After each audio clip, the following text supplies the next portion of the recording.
नमस्ते प्रिय विद्यार्थियों। मैं मुकेश शर्मा हिंदी सागर क्लासेज में आप सभी का स्वागत करता हूँ, अभिनंदन करता हूँ। उम्मीद करता हूँ कि आप खूब मेहनत कर रहे हैं, प्रतिदिन के बनाए हुए लक्ष्य को आप पूरा कर रहे हैं और आप अभिष्ट लक्ष्य की तैयारी में खूब परिश्रम की ओर जुटे हुए हैं। लक्ष्य आपको प्राप्त होगा अगर इसी प्रकार से आप तैयारी करते रहे तो। कहते हैं कि ये जग जिस जिस पर हंसा है, इतिहास उसी ने रचा है। जो भी ये कहता है कि आप कुछ नहीं कर सकते, या मान लीजिए कोई ये कह देता है कि आप जो मेहनत कर रहे हो ये मेहनत का तरीका सही नहीं है, तो समझ लीजिए कि आप में कुछ काबिलियत है, आप में कुछ क्वालिटी है, आप में कुछ ऐसे गुण हैं जो आगे बढ़ सकते हो, तब आपकी वो चर्चा कर रहे हैं। उसमें आप कमियाँ नहीं ढूँढें, उसमें आप उसको माइनस नहीं समझिए कि ये हमारे लिए माइनस पॉइंट है। कहने का अभिप्राय यही है कि जिस व्यक्ति की चर्चा कर रहे हैं इसका मतलब समझ लीजिए कि उस व्यक्ति में क्वालिटी है। बस ज़रूरत इतनी है कि जो आदमी ये हमें कहता है कि वो हमारे लिए वही हमारे लिए सबसे बड़ी ताकत है। पढ़ने के लिए वही प्रेरित कर रहे हैं। जो आपकी तारीफ़ कर रहे हैं, जो आपकी बड़ाई कर रहे हैं, वो आपको आगे बढ़ने के लिए प्रेरित नहीं कर रहे हैं। लेकिन जो आपकी बुराई कर रहे हैं, जो आप में कमियाँ ढूँढ रहे हैं, इसका मतलब समझ लीजिए कि वो और आगे बढ़ने के लिए आपको प्रेरित कर रहे हैं।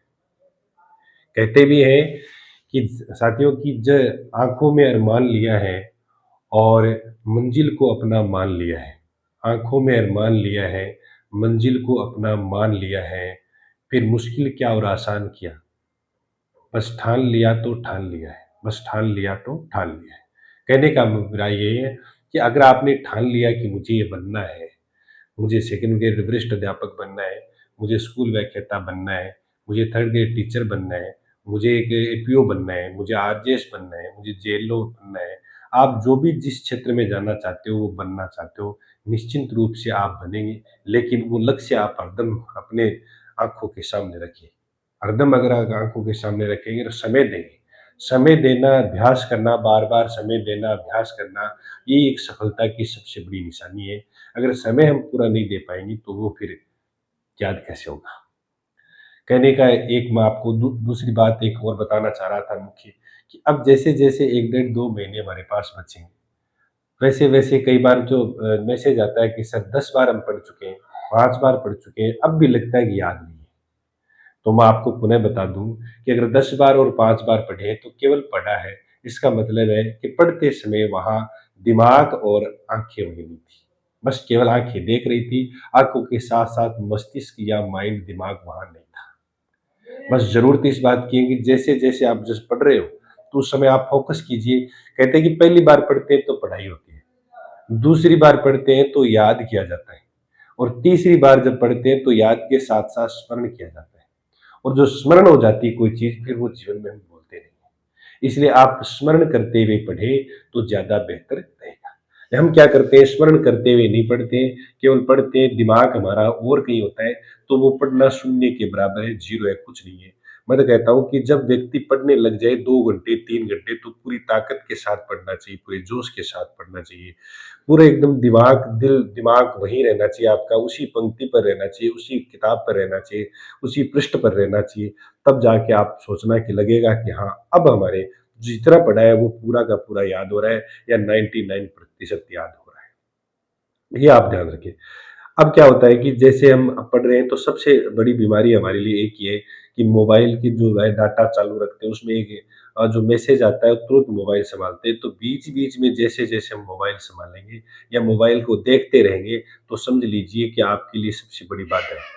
जैसे मान लो कोई एक टॉपिक चल रहा है, जैसे आप तुलसीदास पढ़ रहे हैं या जैसे कोई करंट का कोई टॉपिक पढ़ रहे हैं मान लीजिए, तो करंट का टॉपिक पढ़ते-पढ़ते बीच में मान लीजिए मैसेज आ गया, आप देखने लग जाओगे, तो आपकी 10 मिनट खराब हो जाएगी और वो टॉपिक जो बीच में छूट गया वो याद नहीं होगा फिर। इसलिए उससे आप थोड़ा-सा एक बार 1 डेढ़ महीने दूर रहें, कहने का मतलब पूर्णतः आप हट जाइए एक बार। ये भी एक बहुत बड़ा त्याग है जीवन में। त्याग का मतलब होता है परिवार से दूर रहना, ये भी एक त्याग है। मोबाइल से दूर रहना, वो भी एक त्याग है। अगर आप अपने शौक पूरे नहीं कर पा रहे हो अभी, कहीं शादियों में जाना छोड़ना, ये भी एक त्याग है। अगर आप कहीं फंक्शन में शामिल नहीं हो रहे, ये भी एक त्याग है। तो जीवन में त्याग करोगे तो देख लेना एक दिन उस त्याग का परिणाम आपको सुखद मिलेगा। बस ज़रूरत यही है, आप ठान लें कि मुझे चाहिए। कार्यक्रम में वो कई बार देखता हूँ कि बच्चे जो पढ़ते हैं जब वो कहते हैं सर 2 दिन वहाँ शादी है वहीं जाना है, तो कहने का मतलब ये कि जब शादी आएगी तो आप लोग ये समझ लीजिए कि मित्र मंडली में या कहीं पारिवारिक शादी है तो आप सोचिए कि मेरा 2 दिन तो खराब हो गए और 2 दिन में कितने होते हैं? 48 घंटे होते हैं, तो 48 घंटे तो आपको बेकार चले। इसलिए ये चीज़ छोड़ दीजिए आप, क्योंकि जो व्यक्ति अवरेज के पास है, मैं मानता हूँ इस चीज़ को, क्योंकि मैं भी बहुत देर से लगा था। मुझे पता है कि जब तैयारी लंबी करते हैं तो फिर थक जाते हैं, मन में ये आता है कि हमारा चयन होगा या नहीं होगा। लेकिन लंबी तैयारी का परिणाम अवश्य मिलता है। जब तैयारी करते हैं तब हमारे मन में रहता है कि होगा कि नहीं होगा। लेकिन मैं ये कहता हूँ कि 2009 से लेकर के 2018 तक लंबी मैंने तैयारी करी, तो मैं उसका वो बता सकता हूँ विश्लेषण। कि धीरे-धीरे हमारी तैयारी होती जाती है, लेकिन हमें पता नहीं चलता कि हमारी तैयारी अच्छी हो रही है क्या। जब हम पेपर करते हैं, पेपर अच्छा होता है, पेपर हमारा सही जाता है, तो पता चलता है हमारी तैयारी तो सही है। तो तैयारी क्या होती है, धीरे-धीरे होती है और जैसे ही धीरे-धीरे हम तैयारी करते हैं, तो हमारा परिणाम है वो अच्छे की ओर हम बढ़ते हैं। हम चाहते हैं कि 1 डेढ़ महीने, 2 महीने, 6 महीने, 12 महीने में तैयारी करके नौकरी लग जाओ, ये असंभव है। ये बहुत रेयर केस में मिलेगा आपको ऐसा। लेकिन तैयारी लंबी चाहिए। जो अभी पीजी कर रहा है, जो अभी बीएड कर रहे हैं, मैं तो ये कह रहा हूँ कि आप अभी से लग जाइए तैयारी। जो ग्रेजुएशन कर रहे हैं, वो भी अभी सामान्य ज्ञान और आप सब्जेक्ट की तैयारी करना शुरू अभी से कर दीजिए। आप 1 साल, 2 साल तैयारी करेंगे, तो आप इतने परफेक्ट हो जाओगे अपने सब्जेक्ट में और फर्स्ट पेपर में कि उसकी कोई हद नहीं होगी। कहने का मतलब ये है कि अब जो बच्चा एडवांस तैयारी कर रहा है ग्रेजुएशन करते समय ही और फिर वो पीजी करेगा, पीजी करते समय, बीएड करते समय जो जीके तैयारी कर रहा है, अपना सब्जेक्ट तैयार कर रहा है, इसका मतलब वो हमेशा आगे रहेगा। हम इंतज़ार करते हैं कि पीजी होने के बाद सोचेंगे किस विषय में हमें फर्स्ट ग्रेड की तैयारी करनी है और किस विषय में हमें वो सेकंड ग्रेड की तैयारी करनी है। कई का तो ये होता है कि सेकंड ग्रेड एसएसटी बन रहा है और फर्स्ट ग्रेड हिंदी बन रहा है, इसका मतलब वो भी आगे पीछे नहीं रहता है। आप ठान लीजिए उस समय कि हमें फर्स्ट ग्रेड का ये सब्जेक्ट चुनना है, तो वो चुनना ही है। अभी से तैयारी शुरू कर दें। लंबी तैयारी है, केवल टुकड़ों में शुरू करें, काव्य शास्त्र शुरू कर दें, फिर आप पाश्चात्य काव्य शास्त्र है, फिर इतिहास है, फिर भाषा है, फिर व्याकरण है। इस प्रकार से फिर शिक्षण विधि है। ऐसे टुकड़ों में अभी से तैयारी शुरू कर दीजिए। आप जैसे तैयारी करोगे 12 महीने तो आपको लगेगा कि लगभग कोर्स हमने कवर कर लिया है। फिर आप फॉर्म भरोगे, फॉर्म भरने के बाद 6 महीने आपके पास और बचते हैं फॉर्म भरने के बाद, तो फिर 6 महीने, 8-10 महीने में आप और अच्छी तरह तैयारी कर पाते हो। एकदम परफेक्ट तैयारी आपकी हो जाती है।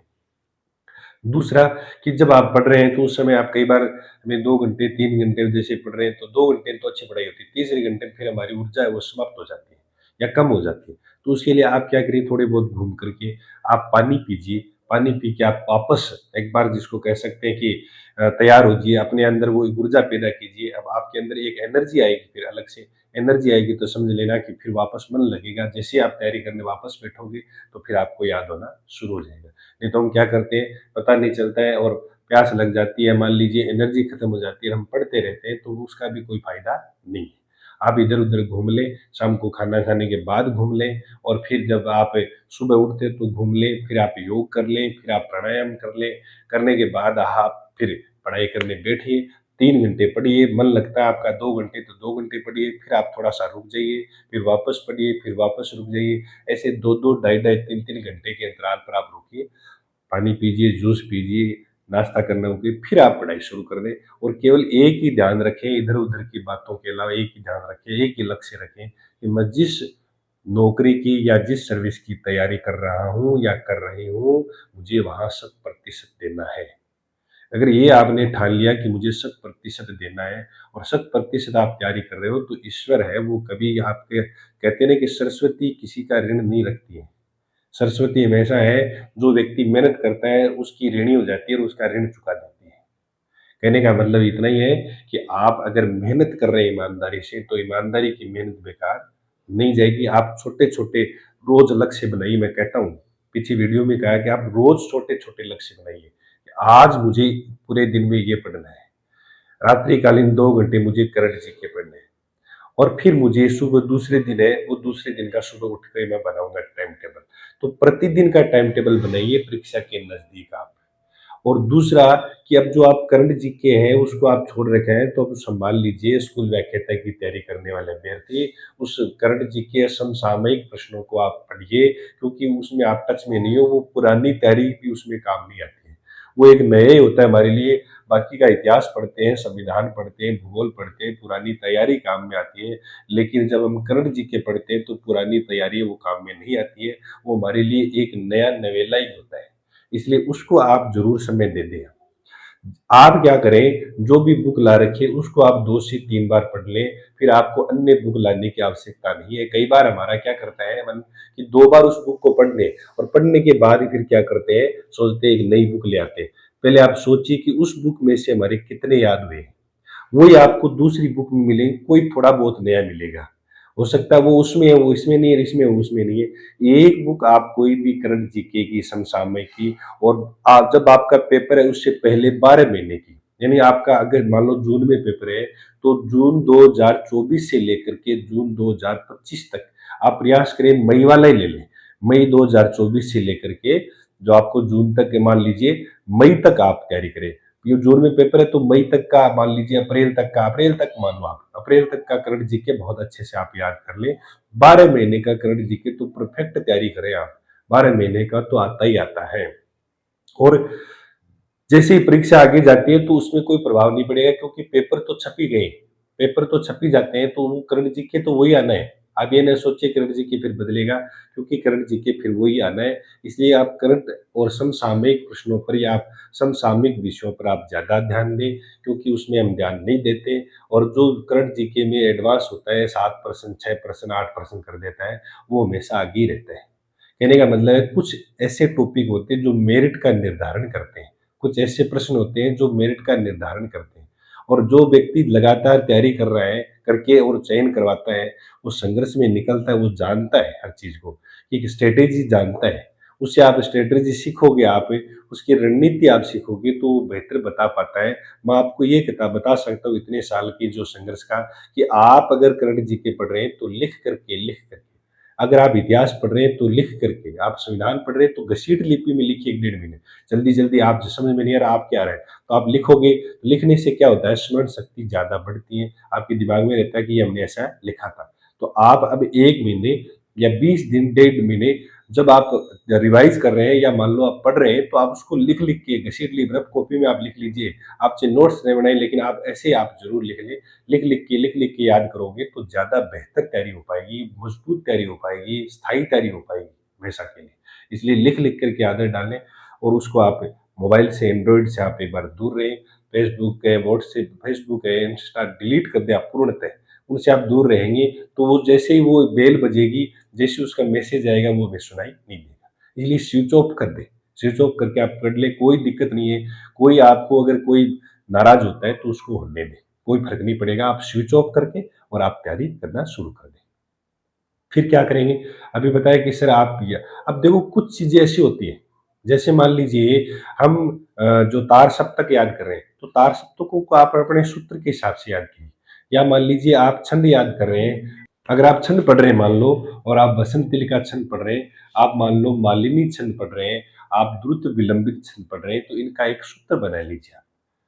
द्रुत विलंबित का मतलब होता है तेज चलने वाला। तेज वही चलेगा जो नैभार होगा। नैभार का मतलब द्रुत विलंबित। वसंतलिका का अर्थ होता है जब बसंत आते हैं तो व्यक्ति में एक जागृति आती है। तो तब जागा वसंतलिका। ऐसे आप वसंतलिका छंद है, चाहे वो द्रुत विलंबित छंद है, चाहे वसंत छंद है, चाहे कोई भी छंद याद करिए तो उसका एक सूत्र सा आप अपने मन में बना लें कि मुझे ऐसे याद होगा तो ज़्यादा सही रहेगा। संस्कृत वाले तो उनका सूत्र होता ही है, वो वैसे याद करते हैं, लेकिन हिंदी वालों के लिए विशेषता वो अपने हिसाब से वो बना लें। प्रत्येक जीके का पढ़ रहे हैं तो कुछ टॉपिक के आप अपने सूत्र बना लें, सबके नहीं बना सकते, कुछ के आप बना सकते हो कि भी मुझे इस प्रकार से तैयारी करनी है या ये मुझे याद रह पाता है, तो वो अपने हिसाब से बनाए, दूसरे के काम नहीं आते कभी। दूसरे तो कभी वो काम आएगा, वो याद हो तो ठीक है, नहीं याद होगा। तो अपना बनाया हुआ है, खुद का बनाया हुआ सदैव याद रहता है, तो अपने हिसाब से कोई एक सूत्र है, कोई ट्रिक है वो अपना ले तो ज़्यादा याद रहेगा, स्थायी याद रहेगा। संघर्ष लंबा है, आप निराश न होने की ज़रूरत नहीं है। जो एवरेज के पास है उसको भी निराश होने की ज़रूरत नहीं है, क्योंकि सफलता या तो शुरुआत में जल्दी मिल जाती है या अंत में निश्चित रूप से मिलती है। बीच वाले सोचते हैं कि क्या पता अब पीछे इतनी तैयारी करी अब आगे और समय खराब नहीं करे, तो उनको ज़रूर रहता है। बाकी कि आप जो एवरेज के पास है उनको भी डरने की ज़रूरत नहीं है। जो व्यक्ति नया है उसको भी कोई घबराने की ज़रूरत नहीं है। जो व्यक्ति बीच में उनको घबराने की ज़रूरत नहीं है। तीनों समान हो आप। तीनों समान इसलिए जो लंबे समय तक तैयारी कर रहा है उनकी मजबूती है। अगर वो अभी भी तैयारी लगातार कर रहा है तो। अगर वो ये सोच ले कि हम तो लंबे समय से तैयारी करें, पिछली बार मैं तो आधे नंबर से रहा था, इस बार तो निकाल लूँगा, तो ये भ्रम है हमारा, इसको निकालना ज़रूरी है। और जो कई बार ये सोचते हैं कि पिछली बार मैं बीएड कर रहा था, तो मैंने पेपर दिया, तो मेरा तो उस समय चयन हो गया था, इस बार तो मेरा होना ही है, या मैं कुछ नंबरों से रह गया, तो मेरा तो कोई दिक्कत ही नहीं है। वो भी एक भ्रम है हमारा, वो निकाल दीजिए। क्योंकि भई प्रत्येक बार पेपर है वो अलग तरीके के आते हैं। पिछली बार पेपर वो अलग तरीके का आया, इस बार थोड़ा अलग तरीके का आएगा। पेपर सेट होगा कि नहीं होगा, उस समय वातावरण कैसा होगा, उस समय हमारा स्वास्थ्य कैसा रहेगा, उस समय हमारा माइंड कैसा रहेगा, ये सब दारोमदार करता है। इसलिए आप तैयारी वो पूर्णतः अब वाले पेपर की मान के करें। पीछे वाला आप भूल जाएँ कि पीछे क्या हुआ था, क्या नहीं हुआ था, सब आप बराबर हैं। कोई कमज़ोर नहीं है, कोई होशियार नहीं है। मैं तो उसी को होशियार मानता हूँ जो लगातार निरंतर परिश्रम कर रहा है। बस लगातार कर रहे हैं, वो अभ्यास है। अभ्यास से क्या होता है कि याद होता है। याद है वो स्थायी होता है। अगर हम अभ्यास छोड़ देंगे, सोच रहे हैं कि हमें तो कोई दिक्कत ही नहीं है, याद हो गया, तो फिर वो हमारा एक है, वो हमारी एक सबसे बड़ी गलती है। इसलिए अभ्यास लगातार जारी रहें, सपनों को अपनी आँखों में रखें। आप छोटे-छोटे टुकड़ों में लक्ष्य निर्धारण करते हुए आगे बढ़ें। प्रतिदिन के बनाए हुए जो आपकी रणनीति उसको आप पार करें, उसको आप अमल में लाएँ, फिर अगले दिन की बनाएँ, फिर अगले दिन की बनाएँ। अब जो आपके पास 1 डेढ़ महीने बचा है, उसमें जो शॉर्ट नोट्स या नोट्स बनाए हुए हैं, उनके लिए रामबाण है, और वो जो अंडरलाइन करके रखते हैं हम, वो हमारे लिए अब रामबाण है। क्योंकि वो अंडरलाइन वाली बात हम पढ़ेंगे, और कई बार ऐसा भी होता है करंट जीके पढ़ते समय कि अंडरलाइन की हुई बात हम पढ़ रहे हैं, और हमने पूरी बातें हमने पढ़ ली है मान लो, तो अगर लिखने का समय नहीं है तो उस पर आप तारीख लिख दें कि आज मैंने इस तारीख को यहाँ से लेकर यहाँ तक पढ़ा। दूसरे दिन अगली तारीख लिख दें, तीसरे दिन अगली तारीख लिख दें, तो आप उसमें तारीख लगाकर पढ़ सकते हैं। फिर आप दोबारा अगर रिवाइज़ भी करोगे तो आपको पता चल जाएगा कि इसको हमने इतने दिनों इस तारीख को पढ़ा था, इसको हमने इस तारीख को पढ़ा था। कई बार ऐसा भी रहता है कई बच्चे कि जैसे मुझे आज 10 पेज पढ़नी है मुझे करंट जीके, तो ऐसा निर्धारण न करें। आप ये सोचिए कि मुझे आज 10 पेज की जगह 4 पेज ही पढ़ने हैं, तो आप 4 पेज को बेहतर तरीके से पढ़ें, 10 पेज को न पढ़ें आप। क्योंकि 10 पेज वो याद नहीं रहने वाले, बस वो एक हमने लक्ष्य ज़रूर बना लिया है कि कोर्स पूरा करने के लिए। जैसे सोच रहे हैं कि जून में एग्ज़ाम है तो पूरा कोर्स कर लें, ऐसा नहीं होता है। कोर्स करिए लेकिन दिमाग में कितना हमारे सेट हो पा रहा है उसके हिसाब से करिए ना लक्ष्य निर्धारण। प्रतिदिन का जो रणनीति बनाते हो वो आप सोचिए कि मुझे कितना याद हो पा रहा है। पहले दिन से ही पता चल जाता है, फिर दूसरे दिन और पता चल जाता है, तीसरे दिन और पता चल जाता है। फिर आपको ये पता चल जाएगा कि हाँ, मुझे 1 दिन में कितने टॉपिक का लक्ष्य निर्धारण करना है, ये आपको पता चल जाएगा। फिर उस हिसाब से आप लक्ष्य निर्धारित करेंगे और आप आगे की ओर बढ़ते चलेंगे। फिर मैं आपको कहता हूँ कि एक बार सिलेबस देख लें कि सिलेबस में कोई ऐसा टॉपिक तो नहीं है कि छूट गए हैं। कई बार फ़ोन आता है कि सर हमने पूरा सिलेबस कर लिया है। फिर दूसरे दिन फ़ोन आता है कि सर संविधान में कुछ टॉपिक रह गए, तो देखिए संविधान तो छोड़िए मत आप, भूगोल ने छोड़िए, संविधान मत छोड़ना आप है। आप मान लीजिए कोई कला संस्कृति मत छोड़ना आप है, आप मैनेजमेंट मत छोड़ना आप शिक्षा मनोविज्ञान न छोड़िए। छोड़े तो जैसे इंग्लिश है, मैथ है, या मान लो कुछ साइंस के टॉपिक हैं, वो नहीं आ रहे तो वो आप छोड़ सकते हैं। बाकी के आप छोड़ने का प्रयास न करें। मैथ है वो छोड़ दें, कोई दिक्कत नहीं है, मैंने भी छोड़ दी थी। इंग्लिश छोड़ दें, चाहे आप इंग्लिश को आ रहे हैं नॉर्मली तो आप कर दें। बाकी छोड़ना भी तो मैं कह रहा हूँ कि आना चाहिए थी, लेकिन छोड़ना क्या है ये ज़रूरी है। छोड़ना आना चाहिए, और छोड़ना है क्या ये तो इम्पोर्टेंट है, ये भी तो आना चाहिए। अब हम छोड़ना है तो हम ये थोड़ी है कि सरल चीज़ें छोड़ देंगे। छोड़ना वही है जो आपको लगे कि ये कितना भी हम करें इनमें, जो प्रश्न इसमें अगर कठिन बना देगा तो हम उलझ जाएँगे, वो चीज़ छोड़ दीजिए आप। जैसे मैथ और इंग्लिश मुझे 2 ही ज़्यादा लगती है कठिन, या हो सकता है साइंस वगैरह थोड़ी बहुत कठिन लगे तो। वो आप छोड़ सकते हैं। साइंस को पूरा न छोड़ें, 50% आप ज़रूर पढ़ लें सामान्यतः, बाकी मैथ और इंग्लिश आप छोड़ सकते हैं। बाकी का जो और पार्ट बच गए उसको आप मज़बूती से तैयारी कर सकते हैं। ये तो चल रही है तैयारी की बात। फिर आप जब पेपर कर रहे हैं, पेपर कर लें और सरल प्रश्न आते हैं, तो सरल प्रश्न को आप ईज़ी न समझें उस समय, उसको आप गंभीर लें। सरल प्रश्नों को आप गंभीरता से लेंगे, तब जाके सरल प्रश्न है वो सही हो पाएगा, नहीं तो सरल प्रश्न है वो ज़्यादा गलत होते हैं, और सरल प्रश्न गलत होते ही माइनस में चले जाते हैं। मैं कहता भी हूँ हमेशा कि विद्यार्थी जो तैयारी करता है, वो एक मुनि से और सन्यासी से कम नहीं है। क्योंकि मुनि और सन्यासी है वो योग सिद्धि प्राप्त करता है तो वो ध्यान लगा के करता है, वो धैर्य के साथ करता है, वो जल्दबाजी नहीं करता है। वो जो पढ़ते समय हो, चाहे वो पेपर करते समय हो, चाहे याद करते समय हो, चाहे वो लिखते समय हो, वो सुनते समय हो, वो जल्दबाजी कभी नहीं करेगा। वो धैर्य से सुनेगा, धैर्य से पढ़ेगा, धैर्य से प्रश्नों को हल करेगा, धैर्य से ओमार शीट में भरेगा और धैर्य का परिणाम ये रहेगा कि आप 5, 7, 10% प्लस रहोगे आप। लेकिन हमारे कई बार रहता है, धैर्य नहीं रहता है और धैर्य में फिर मार खा जाते हैं। जैसे मैंने कल एक ऑफलाइन में प्रश्न पूछा था कि विंध्य पर्वत से कावेरी नदी निकलती है, विंध्य पर्वत से या कावेरी नदी विंध्य पर्वत से निकलती है। तो ये प्रश्न पूछा था तो बोला सर ये तो गलत है। ध्यान रखना कि कावेरी है वो विंध्य पर्वत से निकलती है, शुद्ध वाक्य है, क्योंकि कावेरी विंध्य विंध्य पर्वत बोल रहा हूँ, विंध्याचल नहीं बोल रहा हूँ। अचल का मतलब पर्वत होता है, अचल हटा दिया मैंने, पर्वत लिख दिया तो वाक्य शुद्ध है। ऐसा नहीं हो कि कई बार आंख बंद करके हम उत्तर दे देते हैं। इसलिए ध्यान रखें कि कावेरी विंध्य पर्वत से निकलती है, ये शुद्ध वाक्य है। लेकिन कावेरी विंध्याचल पर्वत से निकलती है, ये अशुद्ध वाक्य है, क्योंकि अचल और पर्वत का अर्थ एक ही होता है। ये ऐसी चीजें समझे आप और समझ के फिर प्रश्नों को हल करेंगे तो ज्यादा बेहतर रहेगा आप लोगों के लिए। हम जल्दबाजी पूछते हैं कि दूसरा तार सप्तक के निम्नलिखित में से कौन सा कवि नहीं है, और हम दूसरा पढ़ नहीं रहे, सीधा ही पढ़ रहे हैं तार सप्तक के, फिर वो आगे वाला याद रहेगा, नेमिचंद जैन वाला रहेगा, मुक्ति बोध याद रहेगा, तो फिर वही पहले वाले ही 7 आपको कवि याद रहेंगे। इसलिए आप ध्यान रखिए, पहला पूछा है तो तार सप्तक नाम आएगा, दूसरा पूछा है दूसरा तार सप्तक आएगा, तीसरा पूछा है तीसरा तार सप्तक का प्रश्न, चारों में से एक प्रश्न पक्का आता है। तो उनमें से आप क्या करें, धैर्य से पढ़े, धैर्य से पढ़ोगे तो आराम से आप कर दो। कई बार पूछते तो है कि कौन सा शब्द है वो शुद्ध है, और हम पढ़ लेते हैं कि कौन सा शब्द शुद्ध नहीं है, क्योंकि कई बार नहीं नहीं दिमाग में चलता है। और कई बार प्रश्न पूछा जाता है कि कौन सा शब्द है वो शुद्ध नहीं है या वो शुद्ध से रहित है। तो रहित पूछा है, इसका मतलब है उसमें शुद्ध नहीं है एक। ये 3 शुद्ध है, एक शुद्ध नहीं है। रहित भी वो जोड़ देते हैं, कई बार सहित भी जोड़ देते हैं, कई बार नए भी जोड़ देते हैं, कई बार नहीं भी जोड़ देते हैं। इसलिए प्रश्न को आप ध्यान से पढ़े जब आप पेपर हल कर रहे हैं। वो तो बात वो जो समय पेपर हल करने वाली है, वो आपको मैं एक दिन 1 घंटे का अलग से वीडियो बना के आपको बताऊंगा, पेपर के आपके लगभग 15 दिन पहले। तो आप ध्यान से सुनेंगे तो मेरी जो है तीनों पेपरों की मैं आपको रणनीति बता दूंगा कि पेपर को आप हल ऐसा करना है। आपको कोई घबराने की जरूरत नहीं है, आप तैयारी बहुत बेहतर कर रहे हैं ऐसा समझिए। दूसरा, आपको कोई प्रश्न पूछेगा तो आपको प्रश्न नहीं आ रहा है, या मान लीजिए आपको नेगेटिव लाएगा कि भाई आपने तो कर्ण जी की ये गलत खरीद लिया, आपको तो मूमल खरीदनी चाहिए थी, तो आप उससे कोई दिक्कत नहीं है, आप कहते हैं ठीक है हम मूमल खरीद लेंगे। ऐसे लोगों से पहली बात तो आप दूर ही रहे तो अच्छा है।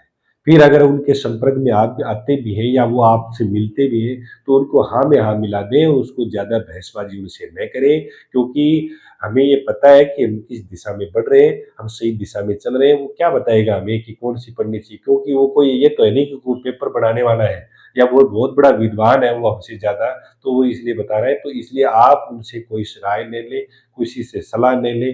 राय सलाह उन्हीं से लें जो सफल व्यक्ति, मैं पुनः कह रहा हूँ कि सफल व्यक्ति से सलाह लें जिन्होंने आज तक पेपर नहीं दिया। वो आपको राय जरूर दे देंगे, लेकिन उनको ये पता नहीं होता है कि पेपर में प्रश्न कैसे आते हैं और हल कैसे करते हैं, क्योंकि खुद ने हल नहीं किया है, खुद ने कभी पेपर दे के हल नहीं किया है कि पेपर को हल कैसे करते हैं। बस हम यहाँ से बढ़ा देते हैं, बोल देते हैं, वो अलग बात है, क्योंकि यहाँ से कोई गलत भी हो जाता है तो उसके लिए वो दूसरे दिन सुधार करा देते हैं, लेकिन पेपर में अगर कोई गलत हो जाता है करते समय, उसमें कोई सुधार नहीं होता है। इसलिए आप पेपर करते समय भी ध्यान रखें। अब 1 डेढ़ महीने में अगर आप मान लो उसको रिवाइज कर रहे हो, पहली बार पढ़ रहे हो तो पहली बार से हिसाब से पढ़े, रिवाइज कर रहे हो तो रिवाइज पढ़े। मुझे नहीं लगता कि आप 5 बार या 10 बार पढ़ चुके हो, और लगता है कि आपको एक ही बार। कल मैं देखा कि पॉलिटिकल साइंस 10 बार पढ़ चुके हैं, फिर भी ये लगता है कि याद नहीं है, तो इसका मतलब है उन्होंने स्मरण नहीं किया है, अंडरस्टैंड नहीं किया है, रिमेम्बरिंग किया है केवल। रिमेम्बरिंग करने से काम नहीं चलेगा, अंडरस्टैंड और करना पड़ेगा, समझ के साथ पढ़ना पड़ेगा, तब जाके याद होगा। क्योंकि आप लिख लिख के याद नहीं करोगे तब तक वो भूल जाओगे। एक बार याद रहेगा, फिर आप धीरे धीरे 5-7 दिन बाद में भूल जाओगे। इसलिए मैं कहता हूँ नोट्स अलग चीज है, आप लिख लिख के रफ कॉपी डाल लेंगे, उसमें लिख ले आप कोई बात है वो घसीट लिपि में लिख ले तो लिख लिख के ऐसे याद करोगे तो वो आपके अंदर दिमाग में एक अलग ही चीज चलेगी। एक तो आप लिख रहे हो, दूसरा आप बोल रहे हो, तीसरा आपके आंखें वो काम कर रही है, उसमें देख रहे हो, तो वो सारी चीजें आपके अंदर जाएगी। ऐसा नहीं है कि आपके दिमाग में वो सारी चीज़ फीड होती जाएगी, लिख कर याद नहीं करेंगे तो फिर हम सक्रिय भी नहीं रहते। और लिख के याद करते हो तो हमारा मन मस्तिष्क है वो सक्रिय रहता है, हाथ भी सक्रिय रहते हैं, आँखें भी सक्रिय रहती है, और सक्रिय रहती है तो आपको समझ लीजिए 100% याद होता है। लेकिन सक्रिय नहीं रहता है तो फिर हमारे कोई मतलब नहीं। कई बार हम लिखने का आलस्य कर जाते हैं। सोचते हैं कि भाई क्या लिखना है, ठीक है वैसे याद कर लेंगे, हम दूसरी लिखने से समय खराब होगा, ऐसा नहीं है। जैसे मान लीजिए आप पढ़ रहे हो, मान लीजिए अमेरिका के ये राष्ट्रपति डोनाल्ड ट्रंप कौन से क्रम के राष्ट्रपति, तो आप उसको लिख लें, क्रम की याद रख लें, ये घसीट लिपि में लिख लें, आपको सीधा सा आपके समझ में आ जाए। दूसरे के न्याय, दूसरे को नोट्स हमें नहीं दिखाने, हमारे नोट्स इस प्रकार से न बनाए कि ये नोट्स मेरे दूसरे काम आएंगे। आप इस प्रकार से बनाए कि ये नोट्स मेरे ही काम आएंगे, दूसरे के आए नहीं आए, क्योंकि दूसरे की दूसरा जो है उसकी मेहनत नहीं है, वो हमारी मेहनत है। और दूसरा तरीका है वो अपनी मेहनत करे। कई बार दूसरे के नोट्स हम मंगा लेते हैं, फोटो कॉपी करा लेते, उससे भी कोई फायदा नहीं है। नोट्स हम अपना बनाए, नोट्स अपने हिसाब से पढ़े, अपने हिसाब से लिखे, हमारे समझ में आना चाहिए, दूसरे की समझ में ना आए, ये ध्यान रखें। और जो बच्चा लाइब्रेरी में जाके तैयारी कर रहा है, उनको भी मैं ये कहना चाहूँगा कि आप लाइब्रेरी में जाएँ तो अपना एक मन में दृढ़ निश्चय बना लें, माता-पिता के चेहरे की ओर देख कर जाएँ कि उनके मन में क्या चल रहा है। आप वहाँ जाएँ तो समय अपना खराब नहीं करें, नहीं तो आप बेहतर है कि आप अब घर पे तैयारी करें। ऑनलाइन वाले बिल्कुल छोड़ दें, क्योंकि ऑनलाइन वाला आपका कोर्स करवाएगा, पूरा 1 डेढ़ महीने बचा है तो सोच रहा है कि 20 दिन और करवा दें, उसको आप छोड़ दें, केवल किताबों पर नोट्स पर आ जाएँ, क्योंकि वो आप पढ़ोगे तो कवर जल्दी हो पाएगा। ऑनलाइन वाला जल्दी कवर नहीं होता है, वो तो हमारे पास समय बचा होता है तो हमारा आराम से हम पढ़ पाते हैं। जिन्होंने सिलेबस एक बार कवर कर लिया है, दूसरी बार भी कवर कर लिया है, उनकी मैं सलाह दूँगा कि पीछे वाले पेपर है वो ज़रूर निकाल लें, चाहे आप ऑफलाइन निकालें, चाहे वो ऑनलाइन निकालें। ऑनलाइन अगर आपको कहीं से मिल रही है टेस्ट सीरीज़ पीछे वाले पेपरों की तो आप देख लें। अगर आप नए पुराने वाले पेपर बाज़ार में ऑफलाइन आए तो वो आप ले लें।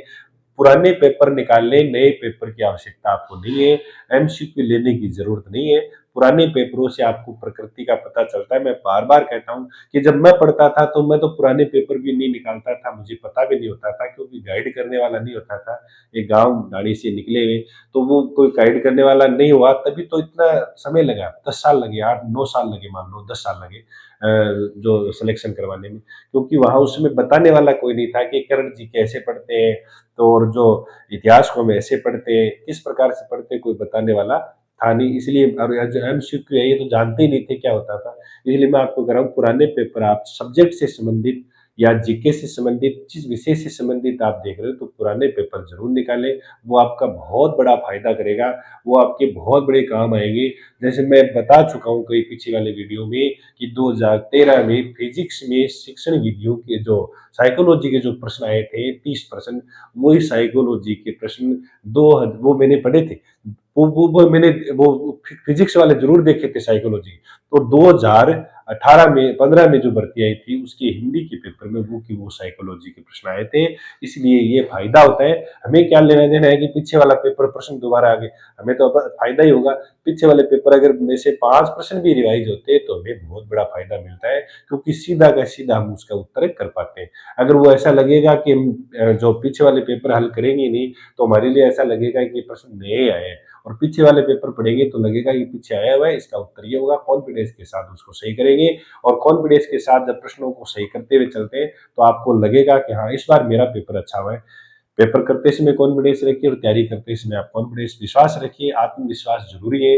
आत्मविश्वास नहीं रखोगे, दूसरे पर विश्वास रखोगे या दूसरे के कहने से हम चलेंगे तो फिर हमारी तैयारी अच्छी नहीं हो पाएगी। आप संघर्ष करिए, खूब मेहनत करिए, आप अपना लक्ष्य बनाइए। सोचिए कि मैं किस क्षेत्र में जाना चाहता हूँ, मुझे क्या बनना चाहिए, मैं पैरों पर खड़ा क्यों होना चाहता हूँ, मेरा आगे क्या लक्ष्य है, मुझे आगे क्या करना है, या मेरे जीवन मुझे कैसे बनाना है, मुझे 20 साल परेशानी में रहना है या 60 साल परेशानी में रहना है। 20 साल, 25 साल, 30 साल परेशानी में रह जाएँगे तो आगे के 30 साल आराम से गुज़रेंगे, आगे के 60-70 साल आराम, 60 साल, 50 साल जितना हम जिएँगे वो आराम से गुज़ारेंगे, क्योंकि हमें एक प्रकार से रोज़गार मिल जाएगा, हम सरकारी सेवा में आ जाएँगे, क्योंकि सरकारी सेवाओं में आना व्यक्ति का एक लक्ष्य होता है। तो स्कूल में पढ़ाना तो वो जो स्कूल के आगे से निकलते हैं तो मन में आता है कि इस स्कूल में मैं भी पढ़ाऊँ तो कितना अच्छा लगेगा। ये अगर आपके दिमाग में है, क्योंकि मैं भी कई बार क्या करता था, स्कूल के आगे से निकलता है तो सोचता है कि मैं इन सरकारी स्कूल में एक बार बच्चों को पढ़ाऊँ, सरकारी ड्रेस पहनने वाले बच्चों को। तो मेरे अंदर कभी मैं पढ़ाऊँगा क्या, ऐसा मन में आता था। फिर मैं सोचता कि इस पढ़ाने की क्या करना पड़ेगा, तो मेहनत करनी पड़ेगी।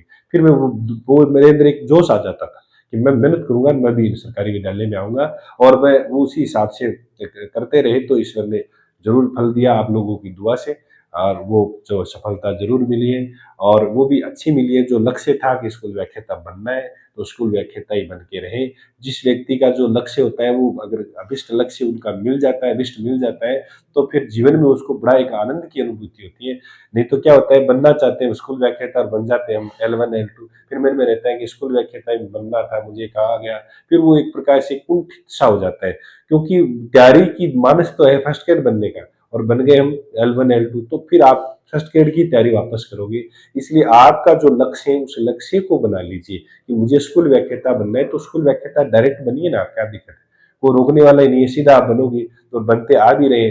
कमजोर होशियार कोई नहीं होता है, मैं तो कमजोर का नाम ही पहली बार सुनता हूँ कई बार जब बोलते हैं कि सर ये कमजोर है ये होशियार। होशियार कमजोर कुछ नहीं होता है, केवल प्रयास अभ्यास लगातार निरंतरता जरूरी है।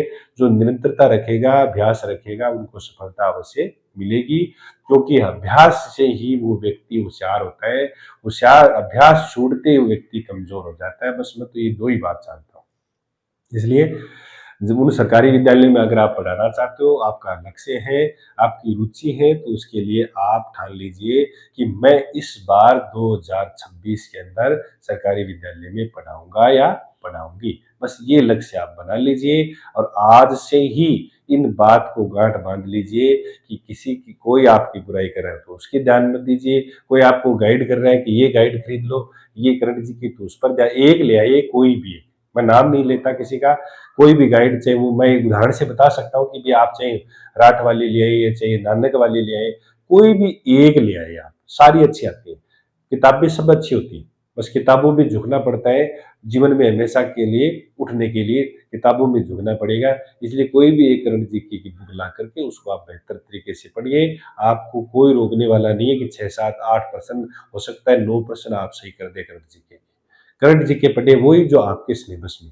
कई बार हम क्या करते हैं राजस्थान का करंट जीके पढ़ लेते हैं विश्व भारत का। इसलिए आपके जो दे रखा है कि भारत का है विश्व का है उस हिसाब से उस करंट जीके को पढ़े तो ज्यादा अच्छा रहेगा। समय बहुत कम है, बस आप केवल इतना सोच लीजिए कि मेरा इस बार चयन हो जाएगा क्योंकि मेरी तैयारी अच्छी है। दिमाग में नेगेटिव विचार लाने नहीं है कि मेरी तैयारी अच्छी नहीं है, मुझे याद नहीं हो रहा है। याद नहीं हो रहा है, ये आपके दिमाग में चल रहा है, याद अवश्य हो रहा है या आपको मन में हो रहा है कि मुझे याद नहीं हो रहा है, लेकिन आपके दिमाग में चीजें वो चल रही हैं। जैसे आप कई बार होता है कि कई बार व्यक्ति कहता है कि मेरे से दौड़ा नहीं जाता, मैं चल नहीं सकता, मैं थक गया, लेकिन जैसे ही सामने शेर मिलता है तो वो पहले भागता है, भाग के अपनी जान बचाता है। तो वैसे ही है तैयारी भी कि आपको सोचते याद नहीं है, लेकिन जैसे आपके सामने पेपर आता है, कोई प्रश्न आता है, तो उसको आप आराम से हल कर दोगे, केवल धैर्य से आप उस प्रश्न को पढ़ेंगे। तब आपको पता चलेगा कि मेरी तैयारी कैसी है और आप ज़्यादा कोई टेस्ट सीरीज में न उलझे। ज़रूरी नहीं कि वो टेस्ट सीरीज जो कराएँगे उन्हीं में से आएँगे। पीवाईक्यू आप देख लें। टेस्ट सीरीज में हमारा दिमाग कई बार माइंड हो जाता है कि इसमें नंबर कम आ रहे हैं, हम तो आगे क्या करेंगे? तो ऐसा कुछ नहीं है। टेस्ट सीरीज में नंबर आपको मान लो आप 100 में से अगर 70 आ रहे हैं, किसी के 100 में से 90 आ रहे हैं तो कोई दिक्कत नहीं है। 100 में से 70 लाने वाला सिलेक्शन करवा ले जाएगा, 100 में से 90 लाने वाला रह जाएगा। तो टेस्ट सीरीज से कोई नाता नहीं है सिलेक्शन का, मैं आपको पुनः कह रहा हूँ। पीवाईक्यू आप जरूर दे दें, पीछे वाले पेपर देख लें तो आपको ज्यादा फायदा होगा और आप निरंतर मैं आपके लिए ऐसे वीडियो लेके आता रहूंगा और आपको ऐसे ही मोटिवेट तो नहीं कहता मैं, वास्तविकता से अवगत कराता रहूंगा। ये वास्तविकता भी है कि आपके अंदर अगर ऐसा भावना है कि मुझे सरकारी विद्यालय में पढ़ाना है, क्योंकि जैसे जैसे हम प्राइवेट संस्था या प्राइवेट स्कूल में पढ़ाएंगे हमारा शोषण होता रहेगा। जितनी मेहनत करेंगे उतनी हमें पैसे नहीं मिलेंगे और फिर हम कुंठित हो जाएंगे, घर खर्चा चलना भी मुश्किल हो जाएगा। फिर धीरे धीरे जब अवरेज के पास जाते हैं पता चलता है कि भाई अब तो समय हमारा समय है वो खराब कर दिया, समय बिल्कुल चला गया। इसलिए समय का सदुपयोग बहुत महत्वपूर्ण है। सरकारी एक बार आप बन जाइए, फिर मेहनत करिए, बच्चों के साथ खूब मेहनत करिए, फिर देखना आपका जीवन कैसा बनेगा। जहाँ रहते हो खूब मेहनत करने का अगर आपके अंदर मादा है तो कोई दिक्कत नहीं आएगी।